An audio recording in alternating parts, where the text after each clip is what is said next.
আজকে একদম সহজ একদম সিম্পল পদ্ধতিতে বানিয়ে দেখাবো তোমাদেরকে চিলি চিকেনের রেসিপি। তো এখানে আমি 300 গ্রামের মতো চিকেন নিয়ে নিয়েছি, আর এটা ছিল বোনলেস চিকেন। তার মধ্যে আদা রসুন কোরানো দিয়ে দিয়েছি, স্বাদ মতো লবণ দিয়ে দিচ্ছি, এরপর দিয়ে দিচ্ছি সামান্য পরিমাণ গোলমরিচের গুঁড়ো।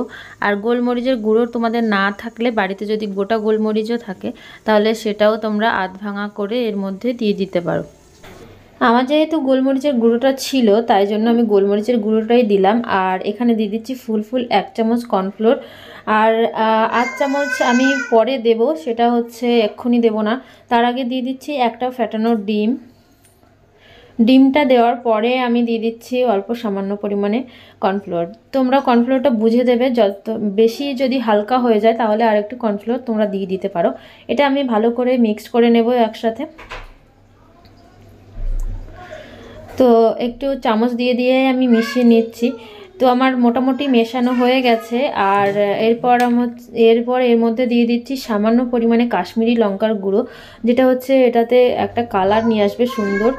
আর সামান্য দিয়ে দিলাম একটুখানি শুকনো লঙ্কার গুঁড়ো, যেটাতে একটুখানি ঝাল হবে।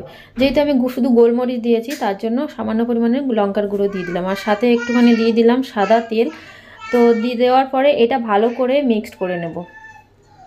তো মোটামুটি চামচ দিয়ে আমার মিক্সড করা হয়ে গেছে, আর চিলি চিকেনটা কিন্তু আমার রেডি হয়ে গেছে।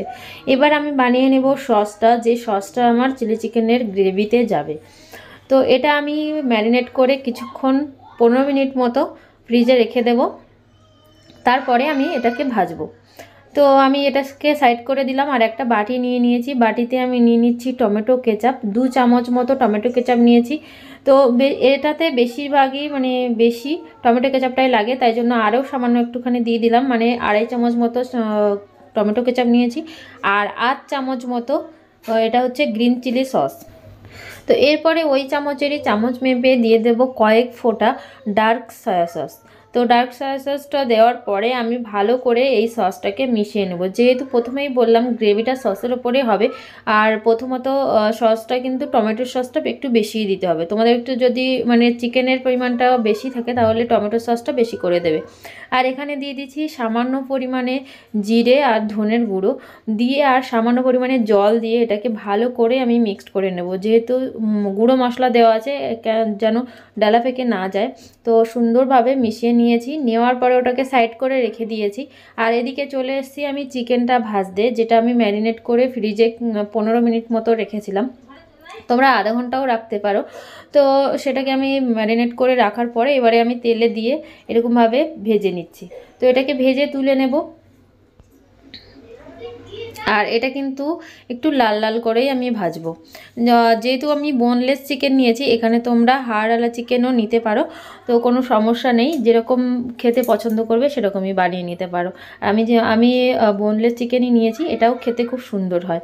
আর এখানে আমি চিকেনটা ভাজার পর সেই তেলের মধ্যেই দিয়ে দিয়েছি একটুখানি আদা রসুন কুচি, আর দিয়ে দিলাম পেঁয়াজ, কিউব করে কাটা পেঁয়াজ দিয়ে একটু ভালো করে নেড়েচেড়ে ভেজে নিতে হবে। এটা বেশি পরিমাণে ভাজলে হবে না, যেহেতু পেঁয়াজটা বেশি ভাজা হয়ে গেলে খেতে ভালো লাগবে না। এরই মধ্যে আমি দিয়ে দেব ক্যাপসিকাম, টুকরো টুকরো করে ক্যাপসিকাম কাটা। তো যে যেরকম সবজি দিতে পারো, আমি ক্যাপসিকাম আর পেঁয়াজটাই দিলাম।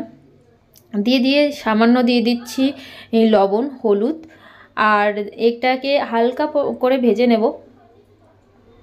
তো বেশি ভাজতে যাবে না, প্রথমেই বলে দিলাম বেশি ভাজতে যাবে না, বেশি ভাজলে কিন্তু এটা খেতে ততটা ভালো লাগবে না। আর এরপরে একটু আদা ভাজা করে তারপরে আমি দিয়ে দিচ্ছি যে সসটা আমি গুলিয়ে রেখেছিলাম, সেই সসটা। পুরো সসটা দিয়ে আমি সবজির সাথে ভালো করে মিক্সড করে নেব। আর ভালো করে মিক্সড করে নেওয়ার পরে আমি চিকেনটা দিয়ে দেব।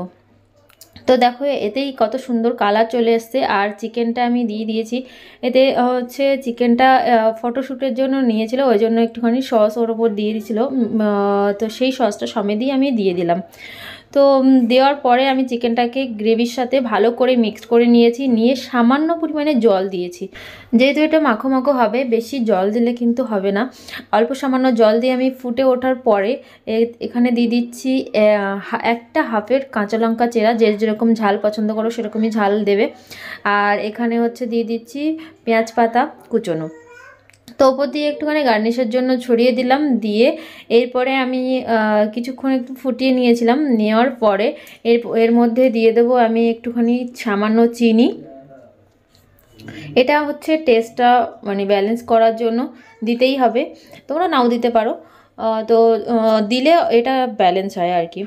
তো একটু নেড়ে চেড়ে নিয়ে তারপরে আমি এর মধ্যে গ্রেভিটা যেহেতু একটু মাখো মাখো হবে, তার জন্য আমি একটুখানি কর্নফ্লোর 1 চামচ মতো কর্নফ্লোর জলে গুলিয়ে আমি এটাকে দিয়ে দিয়েছি। তো আমার মোটামুটি গ্রেভিটা ঘন হয়ে এসেছে দেখতেই পাচ্ছ, আর আমার চিলি চিকেনটা কিন্তু একদম রেডি আর সুন্দর সেন্ট বেরিয়েছে। এরপর আমি এর মধ্যে দিয়ে দেব সামান্য পরিমাণে গরম মশলার গুঁড়ো।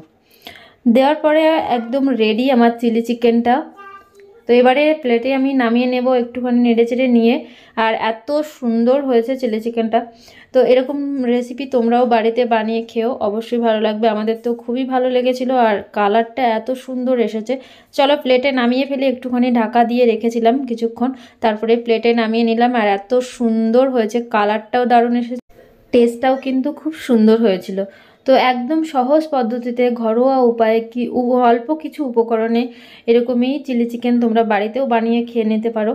তো চলো, আমার রেসিপিটা কেমন লাগলো অবশ্যই কমেন্টে জানিও। যদি রেসিপিটা ভালো লাগে অবশ্যই লাইক কমেন্ট করে দিও। আজকের মতো টাটা, দেখা হচ্ছে নতুন ভিডিওতে।